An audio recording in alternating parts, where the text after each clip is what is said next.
જય શ્રી કૃષ્ણ, જય દ્વારકાધીશ મિત્રો. આજે આપણે અધ્યાય 18નો 58મો શ્લોક સમજીશું.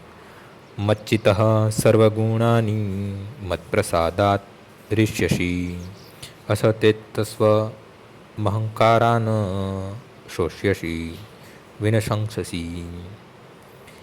જો તું મારામાં ચિત્તવાળો થઈશ તો તું મારી કૃપાથી બધા જીવનના સર્વ વિઘ્નોને ઓળંગી જઈશ. પરંતુ જો મિથ્યાહંકારવશ તું આવી ચેતના ભાવનામાં કાર્ય કરીશ નહીં અને મારી વાત સાંભળીશ નહીં તો તું નષ્ટ થઈ જઈશ.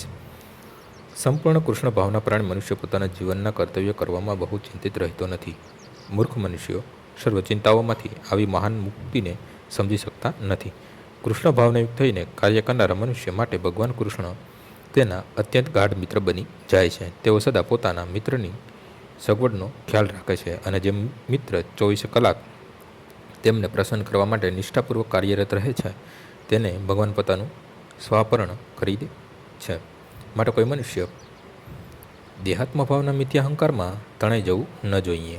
તેણે પોતાની જાતને ખોટી રીતે ભૌતિક પ્રકૃતિના નિયમોથી સ્વતંત્ર અથવા કર્મ કરવામાં સ્વતંત્ર માનવી ન જોઈએ. તે તો પહેલેથી જ કઠોર નિયમો હેઠળ રહેલો છે. પરંતુ જેવો તે કૃષ્ણ ભાવનામૃતમાં કર્મ કરવા લાગે છે કે તરત જ તે દુન્યવી જંજાળમાંથી છૂટીને મુક્ત થઈ જાય છે. મનુષ્ય બહુ કાળજીથી નોંધ લેવી જોઈએ કે જે મનુષ્ય કૃષ્ણ ભાવનામય થઈને કર્મ કરતો નથી તે ભૌતિક સંસારના ભમરમાં જન્મ મૃત્યુના ભવસાગરમાં પોતાનો વિનાશ નોતરી રહ્યો છે.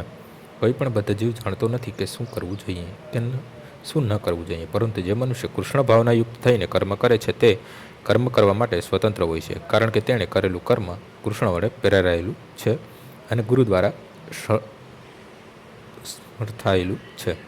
આજનો શ્લોક અહીં પૂર્ણ થાય છે. આવતીકાલે ફરીથી સવારે 6 વાગ્યે મળીશું. જય શ્રી કૃષ્ણ.